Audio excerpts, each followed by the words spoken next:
আসসালামু আলাইকুম বন্ধুরা, কেমন আছেন সবাই? আশা করি সবাই ভালো আছেন। আলহামদুলিল্লাহ, আমিও কিন্তু অনেক ভালো আছি। তো অনেকদিন ধরে কিন্তু আমাদের কোয়েল পাখির খামারের লিটারটি পরিষ্কার করা হয় না, তাই কিন্তু বাড়ি দিয়ে দুর্গন্ধ বের হয়ে গেছে। তাই আমি আজকে চলে এলাম আমাদের খামারটি পরিষ্কার করার জন্য। তো প্রথমে আমি খামারের দরজাটি খুলে খামারে প্রবেশ করলাম। এখন আমি একটা একটা করে খাবার পাত্র এবং কি পানির পাত্রগুলোকে বাইরে বের করে ফেলবো, সাথে সাথে ডিমের বাক্সটা এবং কি খাদ্যর জেটাও বাইরে বের করে ফেললাম। এখন আমি একটা নিড়ানি ময়লা আবর্জনা ফেলার হাতা আর একটা গাবলা নিয়ে আসবো।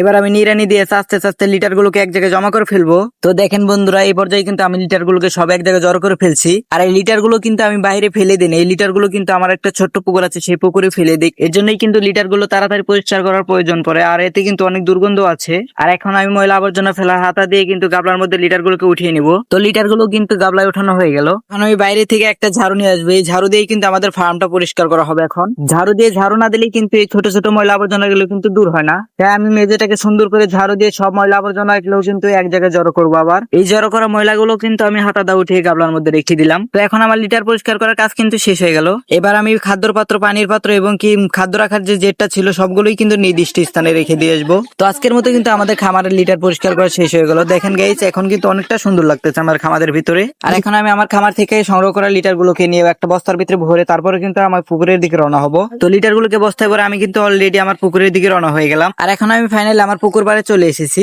এই যে দেখেন বন্ধুরা, আমার ছোট্ট একটা পুকুর। এখানে আমি বস্তার ভিতরে আনা লিটার গুলোকে চেঙ্গাদা পানিতে ফেলে দেবো, মানে আমার পুকুরে ফেলে দেবো। আলহামদুলিল্লাহ, আজকের মতো কিন্তু আমাদের কাজ শেষ হয়ে গেল। এখন আমি বাড়ির দিকে রওনা হবো। দোয়া করি সবাই ভালো থাকবেন। আসসালামু আলাইকুম।